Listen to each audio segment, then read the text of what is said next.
अस्सलाम वालेकुम रहमतुल्लाहि वबरकातुहू। जी दोस्तों, हम देखें चेयर लिफ्ट से वापस आ रहे हैं। हम पत्रियाटे टॉप पे गए थे और मैं हूं आपका दोस्त डॉक्टर फ़हीम और मेरे साथ हैं हकीम मुश्ताक साहब कसूर से। हम इस टाइम साथ हैं। आज का बड़ा ज़बरदस्त टॉपिक है, आपसे के साथ मेडिसिन शेयर करना चाहूँगा।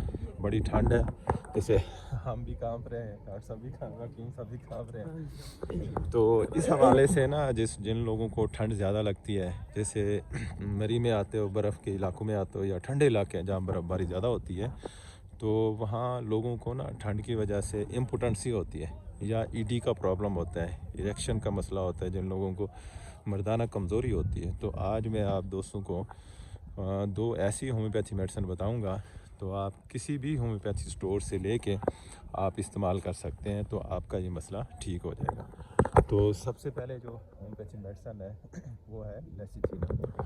जी, लेसिथिनम एक ऐसी मेडिसिन है जो पीनस तक ब्लड की सर्कुलेशन ना जा रही हो, जो इरेक्शन ना होती हो। लेसिथिनम 3x में इस्तेमाल होती है। ये खून की कमी के लिए भी बहुत ज़बरदस्त मेडिसिन है।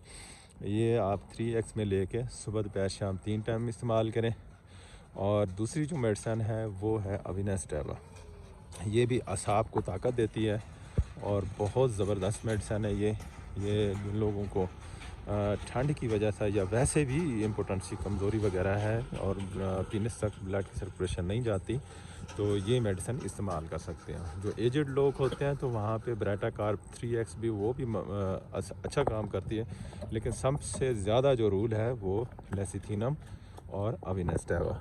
जी, अगर आप हमसे मशवरा करना चाहते हैं, हमसे ट्रीटमेंट कराना चाहते हैं, तो हमारा नंबर आपकी स्क्रीन पे आ रहा है 0300 73 44 232। इस नंबर पर रब्ता करके आप अपनी पूरी डिटेल हमें व्हाट्सअप सेंड करें, हम आपकी मेडिसिन आपके घर पहुंचाएंगे। कोई भी मसला है इसके अलावा, इम्पोर्टेंसी के अलावा, तो हमसे रब्ता करके आप अपनी मेडिसिन, क्या आप पाकिस्तान में बैठे हैं, पाकिस्तान से किसी एरिया में बैठे हैं, एशिया और यूरोप के किसी भी कंट्री में, तो आप मेडिसिन मंगवा सकते हैं। हमारी अल्हम्दुलिल्लाह मेडिसिन पूरे पाकिस्तान दुनिया में हम सेंड कर रहे हैं। दुआ में याद रखें, आपका दोस्त डॉक्टर मोहम्मद फ़हीम। अल्लाह हाफ़िज़।